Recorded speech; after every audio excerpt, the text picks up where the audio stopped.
Olá, crianças! Tudo bem com vocês? Eu sou a professora Lânia, sou professora de Filosofia. Bom, já nossa primeira aula de 2021. Bem-vindos ao quinto ano, bem-vindos a 2021.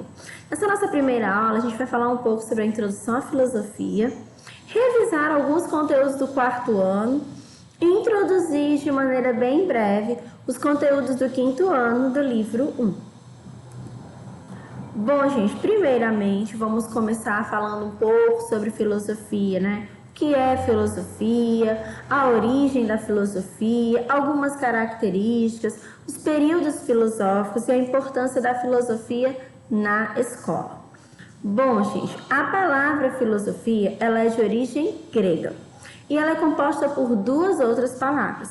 A primeira, philo, que significa amizade, amor, e Sofia, que significa sabedoria. Então, juntando as duas, nós temos como significado da palavra filosofia, que ama a sabedoria. Então, a filosofia nada mais é do que quem ama, que ama a sabedoria. Bom, gente, a gente não vai trazer bem a definição de o que é filosofia. Por quê? Existe, assim, uma discussão muito grande dos filósofos e, na verdade, nenhum deles chegou a uma conclusão e uma definição concreta do que seja filosofia. Mas a gente vai falar que ela consiste no estudo de problemas fundamentais relacionados ao conhecimento, à lógica, à existência, à verdade, aos valores morais e estéticos, à mente e à linguagem.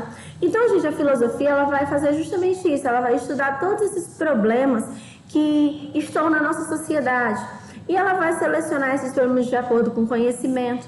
Na verdade, nós já estudamos lá no terceiro ano, né, as teorias do conhecimento, como é que a gente pode conhecer as coisas. A gente vai falar sobre a questão da lógica, sobre a questão da verdade. A gente falava justamente que alguns filósofos eles diziam que tem que sair em busca da verdade, né?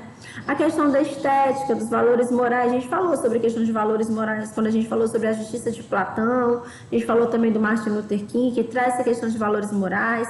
A estética, ano passado, vocês viram sobre a questão da percepção, né? Que é super importante estar relacionada à estética, ao que é belo, à arte, né? E também relacionada à questão da linguagem e à questão da mente. Então, assim, a filosofia, ela está praticamente em, digamos assim, tudo, né? Que está na nossa sociedade e tudo que serve para os seres humanos.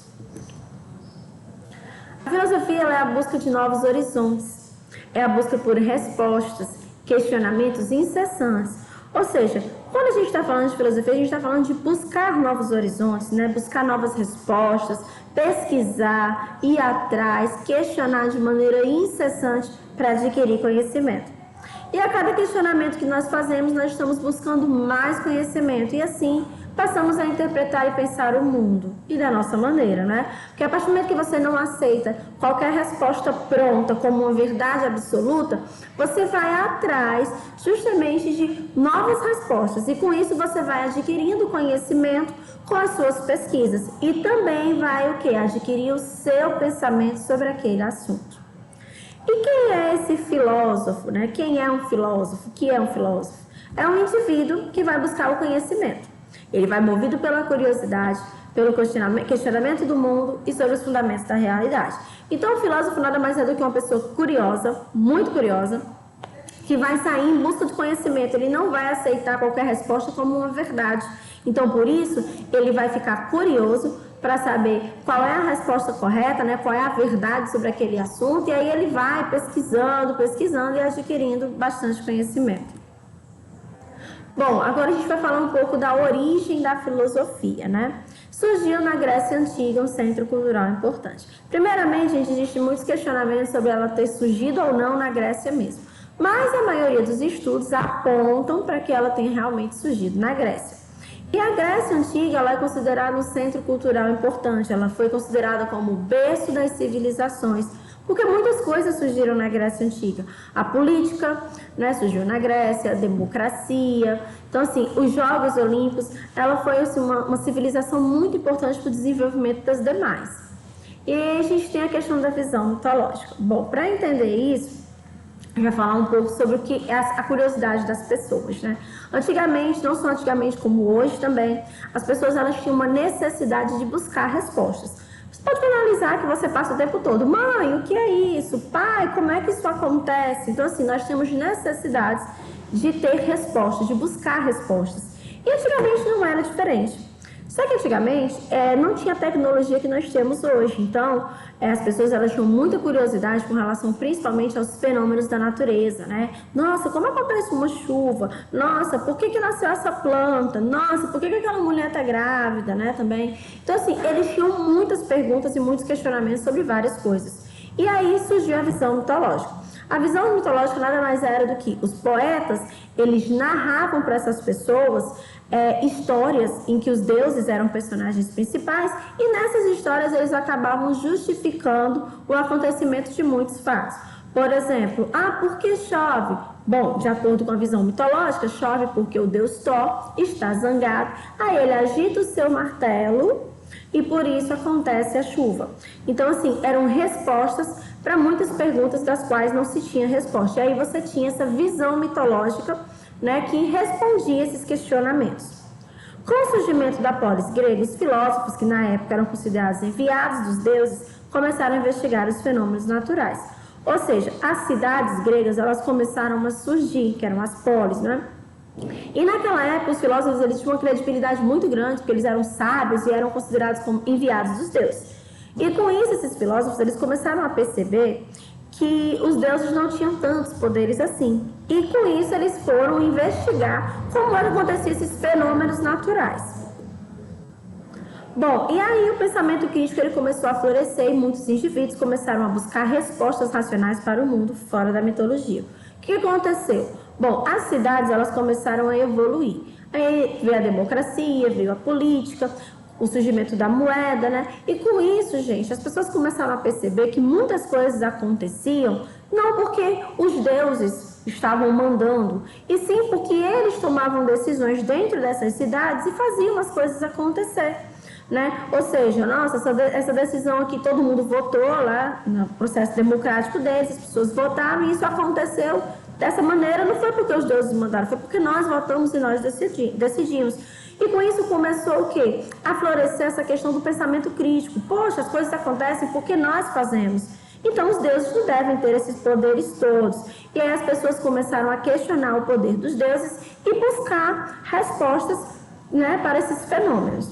Essa atitude de busca por um conhecimento lógico irracional, ela significou o nascimento da filosofia. Então, a partir do momento que as pessoas começaram a buscar as respostas mais lógicas, mais racionais, fora desse pensamento mitológico, a filosofia ela surgiu. Mas naquela época ela não era chamada de filosofia, certo? O Pitágoras foi o filósofo que realmente criou esse termo filosofia, né? Até então eles somente estudavam, mas eles não tinham essa denominação de filosofia. O Tales de Mileto, gente, é considerado o primeiro filósofo que apareceu, né? Assim, que surgiu. Muitas das coisas que o Tales de Mileto fez são extremamente importantes. Ele era um matemático muito conceituado. E muitas das coisas que o Tales deixou como legado foram escritas por outros autores, porque, afinal de contas, é um filósofo há muitos anos atrás, né? O primeiro filósofo que surgiu. Bom, agora a gente vai falar um pouco sobre a questão das características da filosofia. A primeira característica é a questão da autonomia, liberdade de pensar por si. Então, a filosofia, uma das características dela, ela dá essa liberdade para qualquer pessoa de pensar por ela mesma, de ter suas próprias decisões, suas próprias opiniões, né? Ou seja, eu tenho liberdade de pensar do jeito que eu quiser. Tem também a radicalidade, né? Ou seja, analisar as questões e entender o verdadeiro porquê de determinada situação. Ou seja, quando ele fala dessa radicalidade, é porque você vai analisar tudo e você vai entender o porquê daquela situação, né? Você não vai aceitar de qualquer maneira, você vai analisar. Tem também a historicidade, que é mostrar a posição dos filósofos do passado e do presente e estabelecer um diálogo entre o conhecimento histórico e o pensamento presente. Quando ele fala de historicidade, ele fala de estudar a história, de voltar no tempo e analisar, gente, o pensamento dos filósofos, né? E comparar esses pensamentos antigos com o que está acontecendo hoje. Muitas das coisas que os filósofos falavam naquela época, muitos anos atrás, na Grécia Antiga, elas prevalecem até hoje. Isso é muito importante, né? Você consegue fazer essa comparação do que foi falado durante aquele período e ainda é importante hoje. Outra característica também, gente, é a universalidade. Ou seja, a filosofia ela vai trazer temas que interessam a generalidade do universo humano, ou seja, questões que afetam cada pessoa que vive no planeta. Os temas eles costumam ser o quê? Universais. Qualquer tema que esteja aqui dentro do universo do ser humano, né, que afeta a nossa sociedade, afeta as pessoas. Então, a gente chama de universalidade justamente isso. Abordar qualquer tema, né, são temas universais que afetam todo mundo. Agora a gente vai falar um pouco sobre a questão dos períodos filosóficos, que é muito importante entender, gente, esses períodos filosóficos. Aqui no 5º ano vocês vão estudar principalmente o período pré-socrático, tá? Que ele vai fazer parte do 5º ano. No 6º ano vocês também vão continuar estudando esse período pré-socrático, o socrático e o helenístico. Então essa filosofia antiga ela é bastante vista aqui no Fundamental 1 e também no 6º ano. Bom, a filosofia antiga, que é o primeiro período filosófico, ele é dividido em 3 períodos, certo? O primeiro período é o período pré-socrático. Quando a gente fala de pré-socrático, foram os filósofos que vieram antes do filósofo Sócrates, certo? Esses primeiros filósofos que vieram antes de Sócrates, eles estavam sempre buscando temas que eram ligados à natureza e ao surgimento do mundo. Então, assim, para eles, o importante era descobrir como o mundo surgiu, como as coisas surgiram e como os fenômenos naturais aconteciam. Por isso, eles são chamados de filósofos da natureza, durante esse período pré-socrático. Um filósofo que se destacou muito nesse período foi o Tales de Mileto. Mas a gente tem também o Anaximandro, o Anaxímenes, né? Enfim, vários outros. Depois do período pré-socrático, a gente tem um período socrático ou período clássico, que foi quando surgiu a democracia. Esse período socrático, gente, ele é o período em que o Sócrates aparece, né? E nesse momento, eles já não estavam mais tão preocupados com esses temas da natureza e com o surgimento do mundo. Eles já estavam mais preocupados em pensar no ser humano e pensar na política. E aí eles começam a discutir como é que funcionavam essas formas de governo. E a gente tem como destaque de filósofos nesse período Sócrates, o Platão e o Aristóteles. E cada um deles tinha maneira de imaginar como seria a cidade ideal, dentro dessa questão democrática, como seria a forma de governo ideal, né, para essas cidades. Então, assim, nesse período, eles pensam muito nessa questão política e na questão do ser humano. Logo após o período socrático, a gente tem um período helenístico. No período helenístico, os estudos eles estão voltados para a realização humana e busca pela felicidade. A maioria desses filósofos aqui desse período helenístico também são alguns filósofos do período pré-socrático, né? Esses estudos que eles falam, gente, nesse período a gente já não pensa mais no ser humano dentro da política, como ser político. A gente começa a pensar como é que o ser humano faz para ser feliz.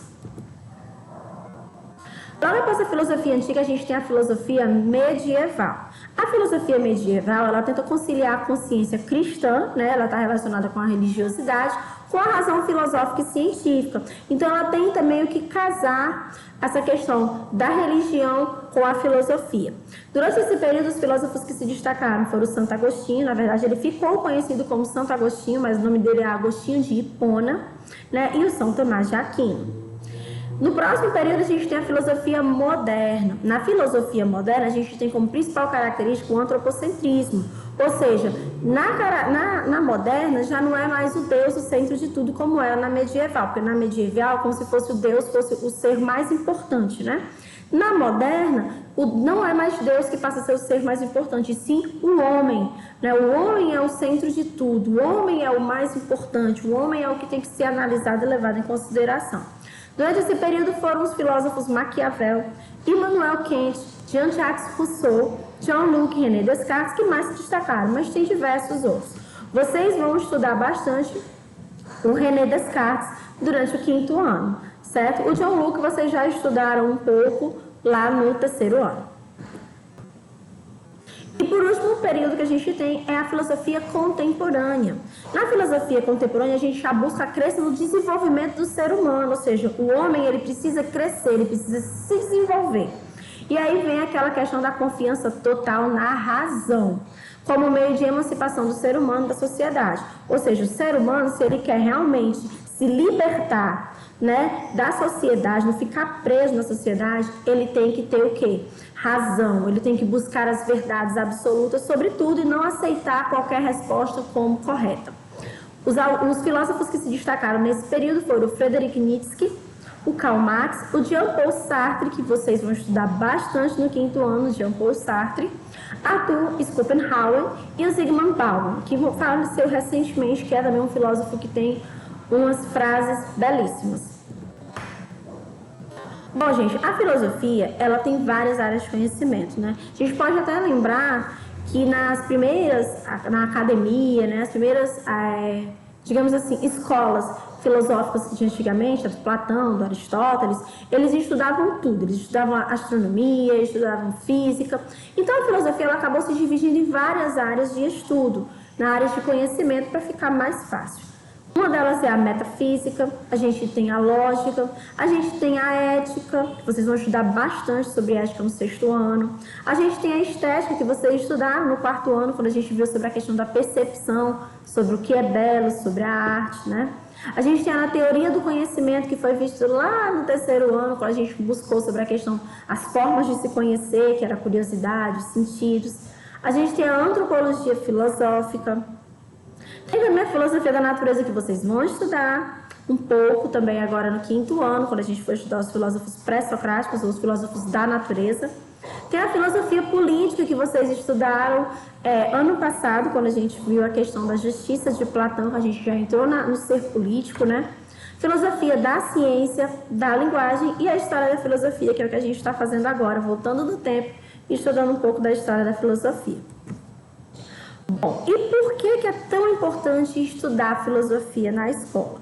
Infelizmente, gente, algumas pessoas não dão tanto valor à filosofia e acham que ela não é uma disciplina muito importante. É importante, tem que estudar muito matemática, tem que estudar muito língua portuguesa. Na verdade, todas as disciplinas elas são extremamente importantes para o desenvolvimento dos alunos, né? E a filosofia também não vai ficar atrás. Eu não tive o privilégio de ter filosofia no Fundamental 1, como vocês estão tendo. Eu só fui ter filosofia no ensino médio, porque antigamente a gente não estudava filosofia no Fundamental 1. Mas agora eu vou mostrar para vocês por que é tão importante, por que se estuda filosofia desde tão cedo hoje na escola. Primeiramente, gente, a filosofia ela vai desenvolver a capacidade de levantar ideias e discutir sobre diferentes temas.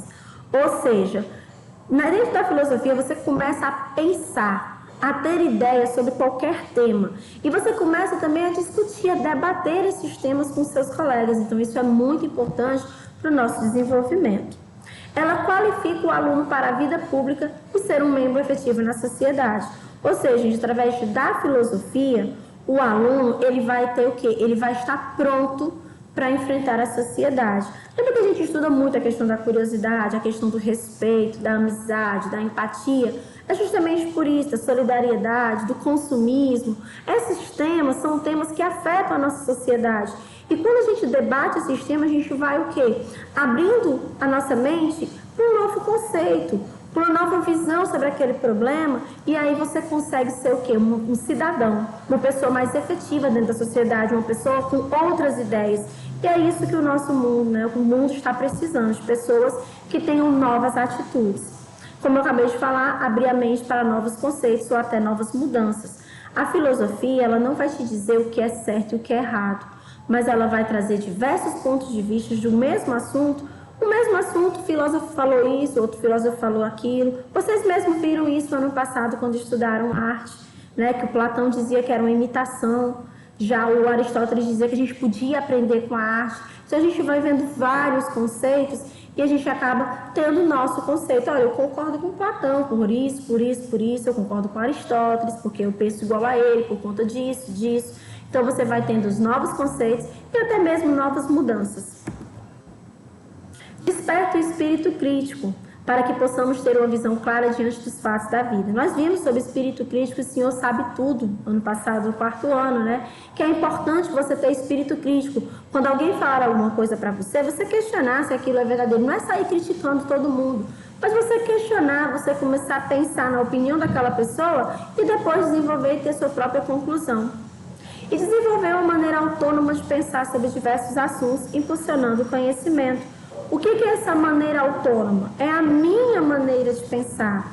Por mais que eu veja a visão do Aristóteles, a visão do Platão, a visão do René Descartes, de acordo com a visão deles, eu vou ter a minha visão de pensar, eu vou ter a minha resposta, eu vou ter a minha opinião. Isso é muito importante para adquirir conhecimento. É você realmente se impor sobre determinados assuntos. Isso é ser efetivo, gente, dentro da nossa sociedade, que é tão importante hoje a gente participar da nossa sociedade. Bom, agora a gente vai falar um pouco sobre os conteúdos que foram abordados, né, no quarto ano. No quarto ano a gente falou sobre a questão da argumentação, né, do concordar e discordar, ou seja, no que a gente concorda, no que a gente discordava nas coisas. O Senhor sabe tudo, que era aquela pessoa que achava que sempre estava correto. O espírito crítico, que era aquele que ia buscar respostas, né? Não aceitava tudo como verdade absoluta. A gente viu também sobre as falácias lógicas, que eram aqueles argumentos que eram facilmente derrubados. Viu sobre o Tim Perelman, que falava que era importante nós termos bons argumentos. Não é só o porquê sim e o porquê não. Isso é até bom que você traz dentro da sala de aula, né? Quando você vai responder alguma questão, que você coloca um porquê, um argumento válido, um bom argumento. Também isso você usa muito nas suas redações, quando você vai argumentar. Fala também, isso aqui já vai mais para o lado da estética, né? Que é a percepção e a arte, o que é belo, né? O que é a arte, qual a importância da arte para o nosso mundo. Fala sobre as diferenças entre gostar de alguma coisa, perceber alguma coisa, que a gente percebe muito, principalmente através dos nossos sentidos, né? E criar alguma coisa. Fala sobre a questão da arte e da realidade, como é que a arte ela afeta as pessoas hoje, o que é uma imitação de arte, o que é uma criação e uma construção. Traz os dois filósofos, o Platão e o Aristóteles, né? Sobre a opinião, traz a opinião deles sobre a arte, a opinião do Platão, que ele diz que ele ataca a arte, ele diz que a arte não é legal, né, porque ela é uma imitação de uma imitação. Já o Aristóteles diz que ele defende, ele diz que a arte é uma nova visão do mundo, né, é uma visão, você pode ter uma nova visão através dos olhos do artista, que ela pode tornar o mundo melhor ou pior. Depois ela falou sobre a questão do mundo real e virtual, que está muito presente na nossa vida, né, que a gente confunde muito o que é real e o que é virtual, a gente passa muito tempo hoje na internet. Fala também sobre a questão da justiça, que é super importante, né? O que é justo, o que é injusto, o que é se chatear com alguma coisa. Fala a diferença entre a questão de justiça e igualdade, que não é o mesmo conceito. Fala sobre a justiça de Platão, que Platão dizia que para ser justo você tem que buscar o bem comum, o bem de todos, independente se é seu amigo, se era seu inimigo, mas o importante era praticar o bem de todos. Traz também o Martin Luther King, que foi um ativista político muito importante, que lutou pelos direitos das pessoas negras, né, nos Estados Unidos. A gente vê muito hoje na TV a questão do preconceito racial. Então, a gente falou sobre o Martin Luther King, isso está muito presente na nossa sociedade. Bom, e no quinto ano, no livro 1, a gente vai falar sobre dúvidas, né? Quantas dúvidas nós temos, as dúvidas que nós temos com os nossos sentimentos, as dúvidas que nós temos com os nossos pensamentos, né? Então, assim, vai falar bastante sobre o que a gente tem de dúvida na nossa vida. Vai trazer o Salvador Dalí, que é um pintor surrealista, vai mostrar os quadros dele, para a gente ter dúvida no que a gente está vendo naquele quadro. Vai falar sobre o filósofo René Descartes, que era um filósofo muito desconfiado, por isso que ele está muito relacionado com a questão da dúvida, que era um filósofo que falava que ele não confiava nos sentidos, ele confia na razão, ele duvida de tudo, né? Até mesmo só não pode duvidar da capacidade dele de duvidar. E vai pensar sobre essas dúvidas, porque nós temos que pensar sobre tudo que acontece na nossa vida, né? Isso é importante para o nosso desenvolvimento. Bom, gente, eu termino a minha aula hoje com uma frase bem importante do Immanuel Kant, né? Não se ensina filosofia, ensina-se a filosofar. Ou seja, a filosofia dentro da escola, ela mostra para o aluno o quanto é importante pensar. A gente não está ensinando bem filosofia, a gente está ensinando vocês a desenvolver essa capacidade de questionar, de refletir, de pensar sobre tudo, sobre todos os temas, sobre todos os problemas que afetam a nossa sociedade. Um grande abraço a todos, eu espero que vocês continuem estudando bastante e espero vê-los em breve. Tá? Até a próxima aula, pessoal. Tchau!